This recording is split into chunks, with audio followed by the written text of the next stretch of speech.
employment? Well, if your book in your educational institution is 50 years behind in time, then how do you think it would affect you? If I give you the sciences that are 50 years behind in time, how do you think it will affect you? It's pretty much a no-brainer. You know, they're 20 years old. You know, you got a lot of teachers crying about it now. But now, I can just say this per my personal experience. My children were raised in a predominantly white environment.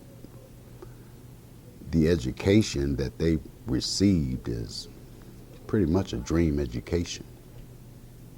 It makes them a slave to society, yes.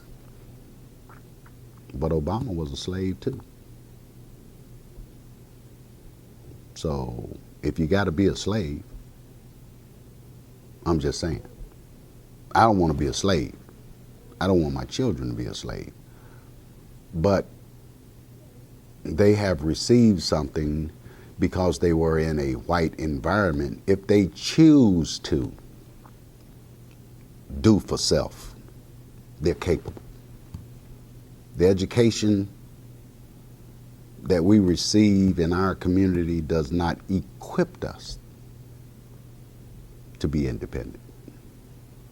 We have to go out to the better universities and the better schools in order to get that form of education. I mean, I've experienced some of these colleges and universities, and the ones that I've experienced in the black community, I wanted to cry. I feel like they just stole my money. It was ridiculous. The instructors would come to class. Some of them looked as if they had just woke up 10 minutes ago and just jumped up out the bed and ran to the class.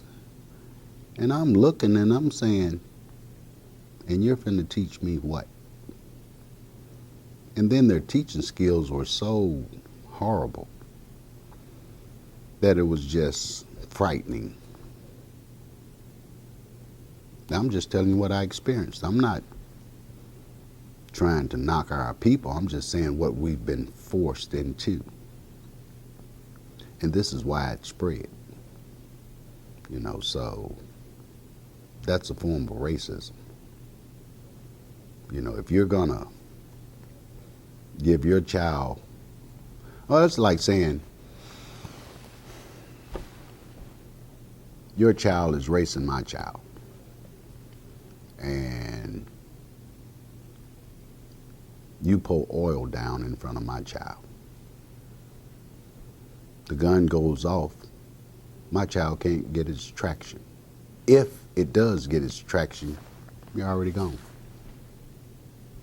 So when you do that people to people, I guess that's racism. So we need to focus on realizing these conditions and these positions that we're in, and focus on creating institutions that's just going to make us better human beings, capable of competing with the rest of the world. That's it. Do you think our predicament is better now than it was 50 years ago, 25 years ago, 10 years ago? It is my opinion, and per my research, we are in worse condition than we were then. There are more of us, so the percentage has gone down. We used to have a spirit for higher education. Now most of our children don't have that spirit for higher education. The educational institutions have become deplorable. It does not even motivate our children to want to be there. So the dropout rate has just gone through the roof. And then those that make it through high school have no desire to go to higher education. Those that have a desire, some of them, we have some bright black people, but most of our people are not equipped to go on to the better institutions. They're just not equipped. So they wind up going to institutions that are not going to give them what they need to come out here in the world and compete fairly.